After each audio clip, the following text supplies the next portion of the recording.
Puntualizaciones sobre el transporte sanitario urgente. Hoy vamos a hablar de tres cosas fundamentales en relación al transporte sanitario que tienen ligación y no tienen entre ellas, pero yo creo que es importante el comunicarlas. En estos momentos en Teruel, la UBI móvil de soporte vital avanzado para transporte secundario urgente carece de médico en su dotación de personal de lunes a jueves, desde las 21 horas hasta las 9 horas del día siguiente. Es decir, que durante un 30% aproximadamente del tiempo, esta UBI móvil que hace transporte secundario, y aquí detrás he intentado en un esquema, Silvia lo ha puesto fantásticamente bien, de que son las que realizan el traslado de pacientes de hospital a hospital. O sea, habitualmente del Hospital Obispo Polanco hasta el Hospital Miguel Servet de Zaragoza, que son en torno a casi 2 horas de viaje desde que se activa la ambulancia, se estabiliza el paciente y se traslada a Zaragoza. Pues bien, este transporte secundario es específico, como digo, del traslado de hospital a hospital, y os voy a poner un ejemplo para entenderlo. Vamos a suponer un accidente de tráfico con un traumatismo abdominal, una rotura de bazo y un traumatismo craneoencefálico. Entonces, lo que se hace es, normalmente, el transporte primario, que es la UME, va in situ a buscar a ese paciente en la carretera, le traslada al hospital, directamente se hacen pruebas complementarias, se diagnostica, va a quirófano, se resuelve el problema del sangrado tremendo del bazo y una vez hecho directamente ya se mete en la ambulancia de transporte secundario que lo lleva a Miguel Servet para que sea intervenido neuroquirúrgicamente. Es que a veces yo creo que es importante, sabéis que aquí nosotros intentamos dar pedagogía o decir las cosas porque se habla de terminología que luego es difícil de entender. Bien, la dotación completa de esta UBI de transporte secundario consta de un médico, una enfermera, un enfermero y un técnico en transporte sanitario, en emergencias sanitarias, que suele ser el conductor del vehículo, que en este caso corresponde a ambulancias Tenorio. Es decir, una cuestión que quiero aclarar de inicio es que en el transporte urgente en general, todo lo que tiene que ver con los sanitarios, médicos y enfermería dependen del salud. Sin embargo, los técnicos en emergencia sanitaria, incluidos los conductores, que son también técnicos en emergencia sanitaria, y los vehículos dependen de la empresa que ha ganado el concurso, que es Ambulancias Tenorio. O sea que os encontraréis en una UBI móvil o en la UME que la mitad del personal que es sanitario depende del salud y la otra mitad, que son los técnicos y el conductor incluido, dependen de esta empresa privada. Pues bien, en resumen, de lunes a jueves, salvo que sea festivo, de las 21 horas hasta las 9 del día siguiente, no hay personal médico en la UBI. Como he dicho, esto supone en torno al 30%. Y yo acuño que una UBI móvil sin médico es como un quirófano sin cirujano. El transporte sanitario está dentro del ADN del movimiento ciudadano. Es decir, nosotros empezamos a trabajar y a pelear por el transporte sanitario pues a raíz de un hecho pues muy desgraciado, un fatídico accidente en que un chico joven sufrió un traumatismo craneoencefálico muy próximo a Teruel. No hubo una triste ambulancia para trasladarlo, hubo que trasladarlo en una furgoneta que habilitaron incluso los propios familiares, y hubo que trasladarlo a Teruel porque tuvo una parada cardiorrespiratoria, dándole masaje cardíaco en una ambulancia. Llegó al servicio de urgencias en situación de parada cardiorrespiratoria, se diagnosticó muerte cerebral y entonces pues la familia, en un acto de máxima generosidad, accedió a la donación de los órganos que fueron trasladados a Madrid. Para ello vino por la noche un helicóptero Super Puma del SAR, impresionante, con todos los medios de vuelo nocturno, impresionante.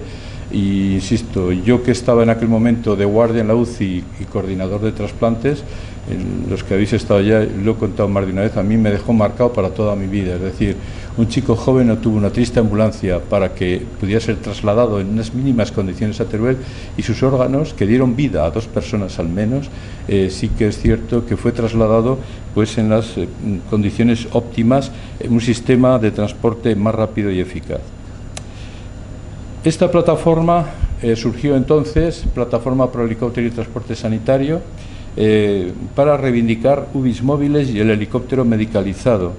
Y la verdad es que después de un notable o más que notable trabajo se consiguió que la provincia de Teruel tuviera las UBIs móviles, en principio ubicadas, ya sabéis, Teruel, Alcañiz y la zona de Monreal, Calamocha.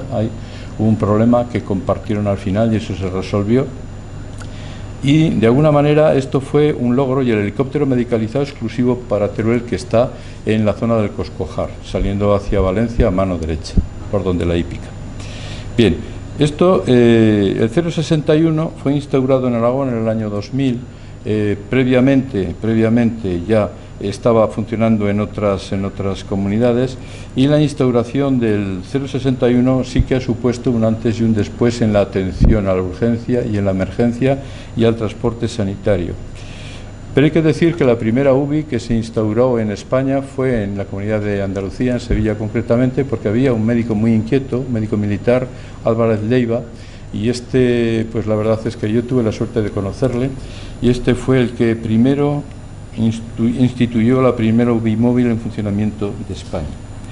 Normalmente el transporte sanitario en España, en las distintas comunidades autónomas, pues se hace de manera en un régimen concesional, concurso público, y son distintas empresas y al final se adjudica a una en concreto. Este sistema pues se ha visto que de manera progresiva pues se ha ido deteriorando en general, y con frecuentes quejas, denuncias, que ha generado además numerosos conflictos laborales con los trabajadores y también con las administraciones. Razones por lo que varias comunidades autónomas como Baleares, Rioja, Navarra han tomado la decisión de crear una propia empresa pública ligada a la propia administración, y otras han iniciado procesos en esta dirección. Aragón no ha sido una excepción. Todas las empresas que han estado contratadas o les han adjudicado el transporte sanitario han generado problemas, todas sin distinción, pero además con los propios trabajadores y con la propia administración. Fuera la Ambulancia Azul, fuera la empresa Ambu Ibérica o la penúltima que se adjudicó, que fue Acciona. Entonces, dadas estas circunstancias, nos planteamos la internalización, es decir, crear una empresa pública dentro de la comunidad como una necesidad que estaba justificada. El movimiento ciudadano Teruel existe habiendo estudiado en profundidad el pliego de condiciones sobre la prestación del transporte sanitario urgente terrestre, y habiendo detectado notables anomalías, decidimos presentar una proposición de ley como iniciativa legislativa popular por la que se ordenaría la prestación de este transporte sanitario urgente como una prestación básica del sistema sanitario aragonés. Esta iniciativa, después de mucho trabajo, fue registrada en las Cortes de Aragón en febrero del 23 y finalmente pues presentada en el Pleno de las Cortes de Aragón en febrero del 24. Y desgraciadamente este inmenso trabajo que fue realizado durante casi un año fue desestimado de manera miserable, y digo miserable y lo vuelvo a decir, miserable, por nuestros representantes de Vox, del PAR y del Partido Popular, que ni siquiera quisieron escuchar las voces de más de 14.000 aragoneses que la habían impulsado, sin llegar a considerar la propuesta de mejora que se habría posteriormente debatido en la Comisión de Sanidad. ¿A qué se limitaron? Pues a lo que ya estamos acostumbrados y es que estamos ya cansados. Se limitaron a ofrecer pues un estéril debate de dura confrontación y reproches entre ellos, y sin ver más allá de la necesaria reforma para resolver los problemas, ponderando la actividad privada y cuestionando lo público. También salió a relucir la fórmula público-privada, lo de siempre. La administración aporta la financiación y la empresa privada obtiene el beneficio. Esta desestimación por parte, insisto, de Vox, PAR y PP supuso pues un claro desprecio a la opinión de más de 14.000 aragoneses firmantes, pero también un desprecio hacia la democracia participativa. Hacía 13 años que no se presentaba una iniciativa legislativa popular en las Cortes de Aragón, 13 años, pero yo lo entiendo, porque presentar una iniciativa de este tipo pues es algo extremadamente trabajoso y yo diría que disuasorio, porque son más de 12 pasos. Nosotros conseguimos llegar hasta el 9º paso, pero ahí nos lo tumbaron antes incluso de que, insisto, pudiéramos en la comisión, si hubiéramos pasado de este pleno en las Cortes, si hubiéramos pasado a la Comisión de Sanidad, allí ya teníamos preparada la defensa punto por punto de lo que nosotros proponíamos, de esta empresa pública. Y de alguna manera, pues con matices o cediendo en algunas cosas, esto podía haber salido adelante. No nos dejaron siquiera esa posibilidad de defender lo que nosotros proponíamos, que por otra parte es un consenso de otras comunidades autónomas que ya están funcionando. Por eso digo que se limitaron de manera miserable a decir que no, con público, privado, que no veían eso de una empresa pública y sin salir de ahí, pero sin entrar en el fondo del problema y sin intentar analizar qué es lo que se planteaba ahí. A cambio, el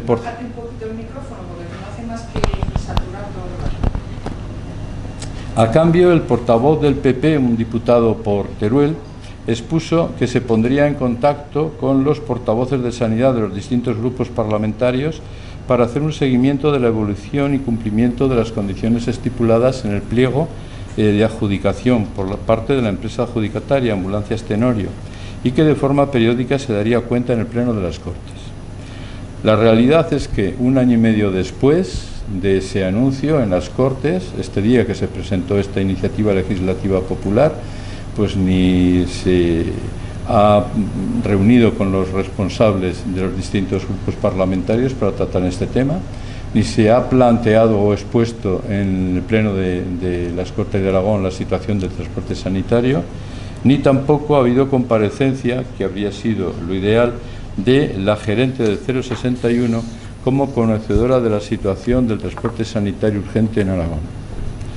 Como esto no ha ocurrido, pues vamos a dar algunos datos. Por ejemplo, en este momento todo el personal sanitario del transporte urgente, en torno a 800 trabajadores, dependientes actualmente de la empresa Tenorio, se encuentran en huelga indefinida e ininterrumpida desde el 16 de enero de 2023.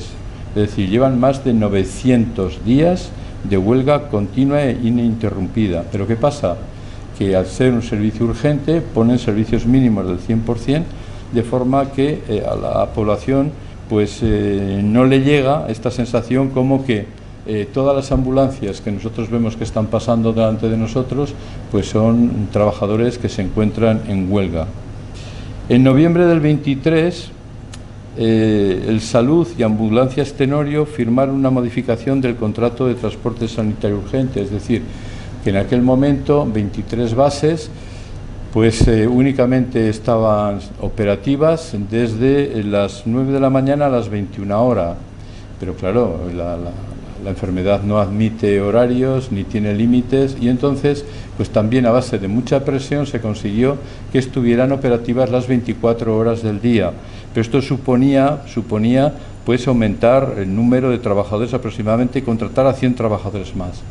Entonces esto se firmó un convenio por el cual la Administración Ambulancias Tenorio, a cambio de esta digamos ampliación de horario, pues le pagaría 15,2 millones de euros. 15,2 millones de euros. Claro, cuando ves una cantidad tan importante por ampliación, realmente es que esto va casi solo al sueldo de los trabajadores, porque las ambulancias ya están ahí, las bases están ahí, únicamente...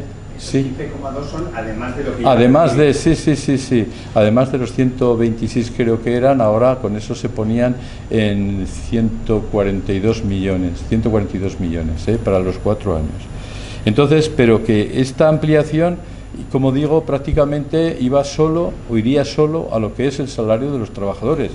Y como nosotros pues tenemos unas nóminas por ahí que luego las podemos ver, y que estos trabajadores, pues hay algunos que si no tienen antigüedad cobran menos de 1.000 euros al mes, repito, menos de 1.000 euros al mes, pues entonces hemos hecho un cálculo aproximado, de manera que de estos 15,2 millones de euros, para este concepto, posiblemente 5 millones de euros serían de beneficio empresarial. Yo entiendo, algo se firma, algo se está de acuerdo, 5 millones, yo tengo mi opinión de lo que significa en un contrato de este tipo que te den 5 millones de beneficio empresarial, pero bueno, hemos hecho, insisto, un cálculo es aproximado, 5 millones de beneficio empresarial.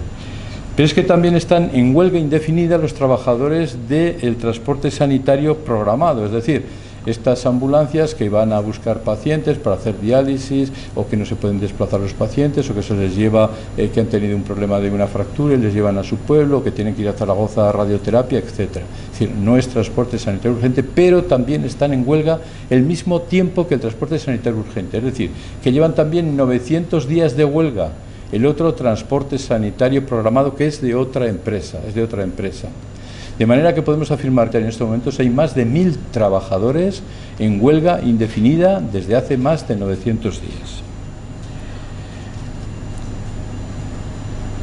Estos, sin embargo, no tienen mínimos de 100%, tienen mínimos de 85%, con lo cual la repercusión sí que de alguna manera se ve en los pacientes, pero de manera bastante limitada. Desde el año 2018, en el transporte sanitario urgente, insisto, son dos empresas distintas, ahora estamos hablando del urgente, desde el 2018 no se ha firmado un convenio colectivo, por lo que los trabajadores tienen congelado el salario desde hace 7 años. Hay trabajadores, como he dicho, sin plus de antigüedad que cobran menos de 1000 euros netos al mes. El plus de nocturnidad, una media de 8 noches al mes, está en torno a 75 euros lo que les pagan, de plus de nocturnidad. Los turnos son de 24 horas, lógicamente 24 horas una base, pues tienes que comer, y pues bueno, en relación a las dietas, son totalmente aleatorias. Hay meses en que no les pagan nada, y hay otros meses en que a lo mejor les pagan entre 10 y 20 euros al mes por dietas. Las condiciones de las bases operativas en algunos casos no reunían las condiciones mínimas de habitabilidad. Aunque esta situación ha mejorado, pero ha mejorado por las denuncias continuas que han presentado en la Inspección de Trabajo. En cuanto al plan de formación que viene recogido en las condiciones del pliego de prescripciones técnicas, pues establece que la empresa se verá comprometida a mantener un programa de formación continua con todos los trabajadores y cuyo contenido debe ser aprobado por la gerencia del 061. Desconocemos si esto ha sido así, si la gerencia lo ha firmado o no, aunque los trabajadores dicen que la formación que les han dado hasta este momento es online y al parecer, según ellos, sin cumplir estándares de calidad. Entiendo que una formación que fundamentalmente tiene que ser práctica, si te la dan online, pues sobre el papel no tiene nada que ver. Bien.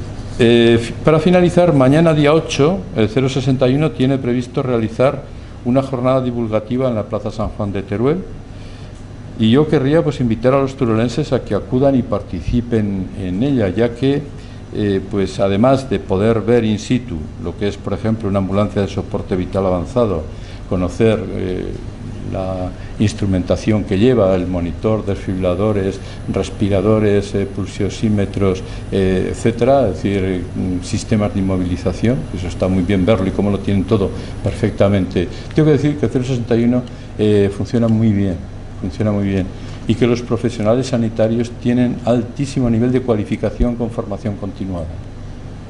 No ocurre lo mismo con los otros trabajadores que dependen de la empresa privada. Entonces, y además invito porque también podrán tener la oportunidad de aprender técnicas en situaciones críticas dadas pues por personas muy cualificadas. Pero además yo diría que no se olviden de preguntar a los que llevan el chaleco de color naranja. Sabéis que el color amarillo son los sanitarios, pero el color naranja son los técnicos en emergencias sanitarias. Es decir, que quien tenga la oportunidad y la suerte de que contesten de verdad, porque este es otro tema, aquí esto es la ley del omertado del silencio, funciona, que pregunten a los del chaleco de color naranja sobre sus condiciones laborales y qué opinión tienen sobre la empresa privada en la que trabajan. En definitiva, esto viene a confirmar, pues una vez más, lo que hemos hablado en ocasiones, el tema de la sanidad. En este año y medio vemos lo que ha ocurrido con una empresa privada y lo que ocurre con una empresa pública. Entonces, lo que vemos es que se está haciendo aspectos que no nos gustan de potenciar lo que es la parte privada de la atención sanitaria en detrimento, lógicamente, de la pública.